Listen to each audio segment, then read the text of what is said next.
안녕하세요. 서귀포여자고등학교 교사 고동민입니다. 이번 시간에는 교대와 사범대 면접 준비 어떻게 해야 할까요? 라는 주제로 강의를 시작하도록 하겠습니다. 지난 시간에는 교대와 사범대 입학 전형 살펴보기라고 해서 구체적으로 교육대학 모집 요강을 살펴봤는데요. 이번 시간에는 교대와 사범대에서 면접을 어떻게 요구하고 있는지를 소개해 드리도록 하겠습니다. 우선 교대 면접 방식은 구체적으로 진주교대나 춘천교대처럼 면접을 요구하지 않는 경우도 있지만 대다수의 대학이 이제 면접을 요구하고 있습니다. 면접 방법 같은 경우에는 경인교대처럼 재시문 면접을 요구하는 경우도 있지만 공주교대나 광주교대처럼 학생이 제출한 서류를 바탕으로 평가하는 면접이 있습니다. 면접 형식 같은 경우에는 학생이 지원자가 혼자 들어가서 이제 면접관이 평가하는 이제 개별 면접도 있는 반면에 지원자 3명이 한 개 조를 이루어 가지고 평가를 하는 다대다 면접 방식도 있습니다. 비대면 방식도 있긴 하지만 대부분의 대학은 이제 지원자와 대면으로 마주해서 면접을 이제 운영하고 있습니다. 서류 기반 면접은 기본적으로 제출 서류에 대한 진위 여부를 확인하는 것이 이제 1차적인 목표입니다. 그래서 지원자가 제출한 학교생활기록부에 있는 활동을 실제로 했는지, 그 활동이 학생들에게 어떤 의미 있는지를 알아보는 질문들을 많이 하기 때문에 서류를 좀 꼼꼼히 검토하는 일이 필요합니다. 이 그림은 이제 2025 제주대학교 수시 모집 요강에서 가져온 그림인데요. 이런 식으로 면접관이 이렇게 있고 이제 지원자는 가운데 앉아서 이제 질문하고 대답하는 방식으로 운영하고 있습니다. 또한 서류 기반 면접을 준비할 때는 우선 지원한 대학의 면접 평가 영역이 무엇인지 확인할 필요가 있습니다. 특히 이제 교육대학 같은 경우에는 일반 대학과 다르게 교직 역량을 평가하는 경우가 있습니다. 교직 역량이라 함은 교육 및 교직에 대해서 어떤 태도를 가지고 있는지, 또는 교직에 대한 어떤 열정을 갖고 학교 생활 중에 노력을 했는지 여부를 평가하는 경우가 많기 때문에 그에 대한 준비가 필요하고요. 더불어 서류 기반 면접은 아까도 언급했던 것처럼 이 진위 여부에 대한 확인을 많이 하기 때문에 제출 서류에 기록된 활동 내용을 꼼꼼하게 검토할 필요가 있습니다. 더불어 이제 몇몇 대학 같은 경우에는 대학에서 면접 기출 문항을 제공하는 경우가 있기 때문에 대학교 입학처나 혹은 기출 문제를 알려주는 항목에 들어가서 그런 내용들을 확인할 필요가 있습니다. 밑에 있는 자료는 2024학년도 광주교육대학교 수시모집 면접 문항인데요. 면접 질문 예시를 몇 개 살펴보면 2학년 독서 시간에 식물의 힘을 읽었다고 하였는데 책의 내용을 소개하라고 하면서 실제로 그 활동을 했는지 여부를 물어보는 질문이 있고, 책을 읽고 알게 된 초등학교 농업교육 방향이 무엇인지에 대해 설명해 보라고 하는 경우도 있고요.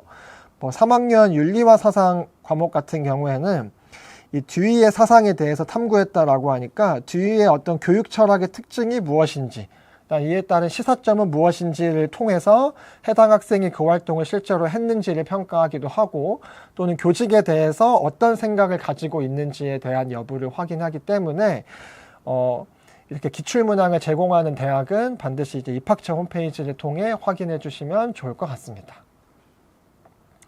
다음으로는 재시문 기반 면접 준비 사항을 알려드리겠습니다.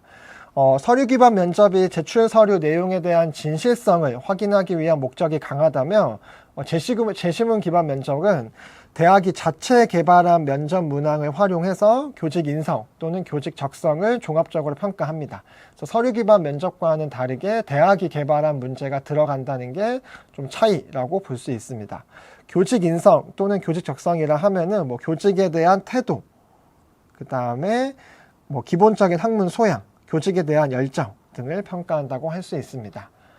따라서 교과 지식을 평가하는 문제보다는 지원자가 교직에 대해서 어떤 생각을 가지고 있는지 혹은 교직의 적성이 맞는지 등을 확인하는 문제가 많습니다.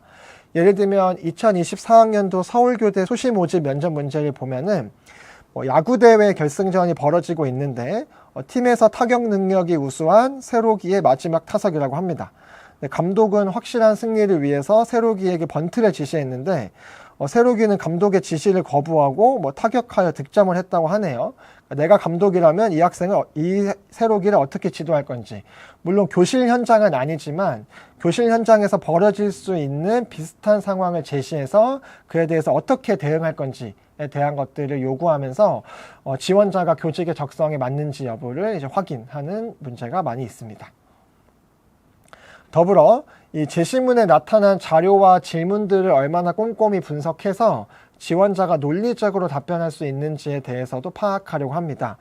예를 들면 2024학년도 한국교원대 수시 모집 면접 문제를 보면요. 전체 학생 및 다문화 학생 수에 대한 그래프가 나와 있습니다. 다문화 학생 수가 지금 증가한다는 그래프가 있는데요. 이 그래프를 참고해서 교육 현장에 어떤 변화가 나타날지, 그 다음에 이에 대응하는 교육의 방향은 무엇인지에 대해서 답변하라고 하는데요. 이런 식으로 관련된 자료를 분석해서 지원자가 얼마나 논리적으로 답변할 수 있는지를 또 평가하고 있습니다. 제시문 기반 면접을 대비하기 위해서는 마찬가지로 대학에서 제공하는 여러 자료들을 활용할 필요가 있는데요. 해당 대학의 입학처에 가면은 자료실에 보면은 기출문제가 올라와 있거나 아니면은 공지사항을 보면은 선행학습 영향평가 보고서가 나와 있습니다. 이 두 가지를 확인해서 면접을 대비할 필요가 있습니다. 대학 제공 자료를 확인해 보면은 그 안에는 출제 의도나 평가 주안점, 문항 해설 등이 있는데요. 예를 들면 2024학년도 한국교원대 수시 모집 면접 문제를 보면 기출문제 안에 그 출제자가 그 문제를 출제한 의도가 무엇인지가 이렇게 해설이 나와 있습니다. 그래서 이거를 읽어보면서 출제자는 이런 의도를 갖고 문제를 출제하고 있으니 지원자는 이에 맞춰서 대비를 하면 되겠구나 라는 것들을 좀 파악할 필요가 있습니다. 더불어 2024학년도 서울교대 선행학습 영향평가 결과서를 보면요. 여기 제시문이 이렇게 나와 있고 그에 따른 문항 해설, 그 다음에 평가 기준, 그다음 검토 의견 등등이 나와 있는데 이걸 통해서 이제 대학에서 요구하는 바가 무엇인지에 대한 것들을 파악할 필요가 있습니다. 더불어 이제 수시 모집 요강이나 공지사항을 통해서 해당 대학의 평가 기준이 무엇인지 또는 면접 절차가 어떻게 되는지에 대해서 미리 꼼꼼하게 확인할 필요가 있습니다. 예를 들면 2025학년도 경인교대 수시 모집 요강을 보면 경인교대는 면접평가에서 비대면 평가를 한다고 나와 있는데 여기 안에 평가 기준이 이렇게 공개가 되어 있고 비대면 면접평가는 어떤 식으로 진행하는지 안내사항은 이렇게 언제 안내한다고 나와 있습니다. 따라서 모집 요강을 꼼꼼하게 분석해서 평가 기준이나 절차 등을 확인할 필요가 있습니다. 특히 이제 2025학년도 한국교원대 수시 모집 요강을 보면 한국교원대는 모집 요강 안에 구체적으로 면접 절차가 나와 있는데요. 예를 들면 교원대 같은 경우에는 면접 시간이 약 10분이고 대기실에 입실해서 발표 자료를 작성하고 그 다음에 면접실에 입실해가지고 면접 내용을 구두로 발표하는 그런 절차가 구체적으로 나와 있으니 이런 것들을 미리 확인하고 좀 꼼꼼하게 대비하면 좋을 것 같습니다. 더불어 제시문 기반 면접 같은 경우에는 시사 이슈 같은 것들을 물어보는 경우도 가끔 있어서 평소 이제 발표나 토론 등을 통해서 말하기 능력을 좀 키우고 독서나 신문 기사를 읽으면서 관련된 이슈들을 대비할 필요가 있습니다. 예를 들면 이건 2024학년도 부산대 수시 모집 면접 기출 문제인데요. 여기 보면 이제 인공지능이 교육 분야에서 어떻게 활용되고 그에 따른 교사의 역할을 물어본 문제가 있었고요. 그다음에 최근에 이제 좀 주목받고 있었던 그린워싱 관련된 이제 이슈를 제시하면서 그린워싱을 판별할 수 있는 기준을 제시하라라고 해서 시사 이슈와 관련된 문제가 나온 경우도 있습니다. 네, 이상으로 지금 세 번째 강의인 교대와 사범대 면접 준비 어떻게 할까요? 라는 주제로 이제 강의를 끝냈는데요. 교대 사범대 계열 강의는 총 3편으로 구성되어 있으니 이 강의를 참고해서 교대 사범대 계열을 준비하시는 분들에게 모두 좋은 결과가 있기를 바랍니다. 감사합니다.